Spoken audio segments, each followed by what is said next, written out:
नमस्कार, कैसे हैं आप सभी। मेरा नाम कुणाल चौधरी है और मैं वेबिनार स्टोर से हूं।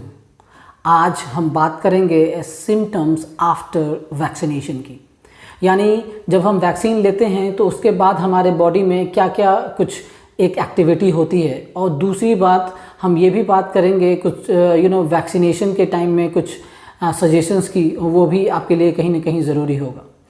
तो जब हम बात करते हैं वैक्सीनेशन की, क्योंकि कुछ एक ऐसी बातें हम अभी आपको बताना चाहेंगे जो मैं भी अभी कुछ दिन पहले वैक्सीनेट करवाया था अपने आप को।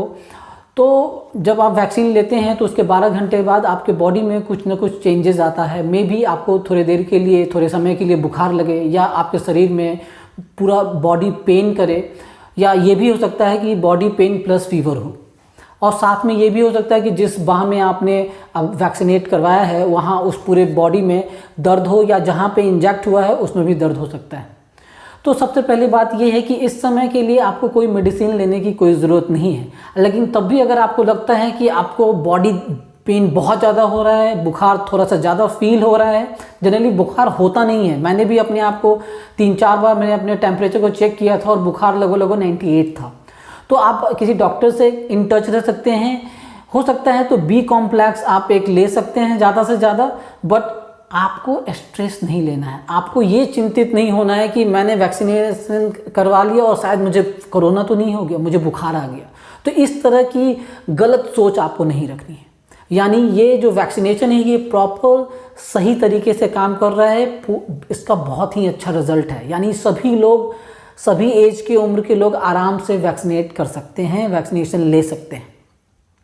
45 प्लस के कैटेगरी के लोगों में ये देखा गया है कि बहुत लोगों को ये डर लग रहा है कि भाई वैक्सीनेशन लेने के बाद भी बुखार आता है तो हम वैक्सीनेशन नहीं लेंगे। तो ये एक गलत सोच है। जब हम अपने छोटे से 3, 4, 6 महीने के बच्चों को वैक्सीनेशन लेने जाते हैं तो कुछ एक टीकाकरण के बाद उन्हें फीवर आता है, तो इसका मतलब ये नहीं है कि उसके पेरेंट्स बच्चे को टीकाकरण ही ना करवाएं। तो इसके लिए ये भी आपको समझने वाली बात है कि अगर हो सकता है और नहीं भी हो सकता, यानी बुखार आ भी सकता है, नहीं भी आ सकता। क्योंकि मेरे 70 साल के मेरे फादर हैं और उनको कुछ नहीं हुआ, he didn't get any fever, उन्हें कुछ फीवर हुआ ही नहीं, मुझे फीवर हो गया। तो कहने का ये मतलब है कि ये 45 प्लस के जो कैटेगरी के लोग हैं उनको समझना चाहिए कि भाई ऐसा कुछ नहीं होता कि वैक्सीनेशन लेने के बाद बुखार आ जाता है, वैक्सीनेशन लेने के बाद कोरोना हो जाएगा, वैक्सीनेशन लेने के बाद मेरी इम्यून सिस्टम डैमेज हो जाएगी, मेरी फर्टिलिटी डैमेज हो जाएगी। ऐसा कुछ नहीं है। इन अफवाहों से बचे और अपने आप को वैक्सीनेट करवाएं, तभी जाके आपका परिवार और आपका देश सुरक्षित होगा। जाते जाते मैं ये भी कहना चाहूँगा कि जब आप वैक्सीनेशन करवाने जाते हैं तो आप हाफ स्लीव्स के, यानी आधे बाजू वाले टी शर्ट शर्ट्स पहने, और जो महिला हैं वो भी फुल स्लीव्स ब्लाउज ना पहने। तो क्या होता है कि वैक्सीनेशन लेते समय आपको वो हटाने में बहुत अनकंफर्टेबल आप फील होते हैं। बहुत लोगों को मैंने देखा है that people taking too much time at the time of vaccination. तो उससे अच्छा है कि जब आप वैक्सीनेशन लेने जाएँ तो हाफ स्लीव्स के ही क्लॉथ्स को प्रेफर करें। और लास्ट, कृपया फिजिकल डिस्टेंसिंग बनाएं। आज मेरे बहुत सारे दोस्तों ने मुझे अपना सेल्फी लेके भेजा और वहाँ मैंने यही देखा कि सब लोग सब कुछ कर रहे हैं एक्सेप्ट प्रॉपर फिजिकल डिस्टेंसिंग। तो आने वाले तीसरे वेव से बचने के लिए अगर हमें अभी से प्रिकॉशन लेना है तो ये फिजिकल डिस्टेंसिंग का कंसेप्ट अपने आप पे पहले लगाना पड़ेगा, तब जाके हमारे जो बच्चे हैं हमारी बात को मानेंगे। आपको याद होगा वो महात्मा गांधी की छोटी सी बात, जब एक गार्जियन अपने बच्चे को ये कहलवाने महात्मा गांधी के पास लाया कि तुम चीनी खाना छोड़ दो, तो महात्मा गांधी ने उन्हें बोला था कि भाई तुम 1 सप्ताह या 10 दिन बाद आओ, then after I will tell to him. और वो आए और फिर उन्होंने बोल दिया। तो एक उसके गांधी सर के फॉलोअर ने उनसे पूछा कि भाई आपने ये उस समय 1 सप्ताह पहले क्यों नहीं कहा? तो उन्होंने कहा कि जब वो काम मैं खुद नहीं करता था तो मैं उस बच्चे को कैसे कह सकता था।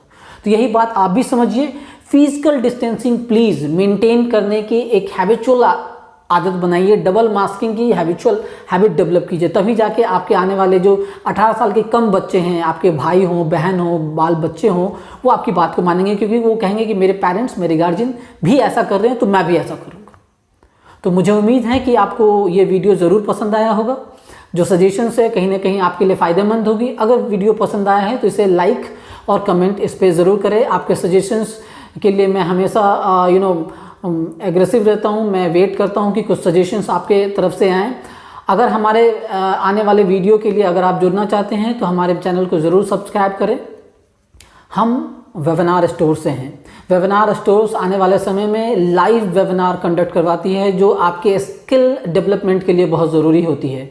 यानी आप चाहे स्टूडेंट हो, चाहे होममेड हो, चाहे हाउसवाइफ हो, चाहे आप एक एम्प्लॉय हो, चाहे आप एक एम्प्लॉयर हो या स्टार्टअप हो, हमारे ऐसे वेबिनार होते हैं जो आपके लिए कहीं ना कहीं आपके स्किल को वो इन्हांस करता है, होनअप करती है।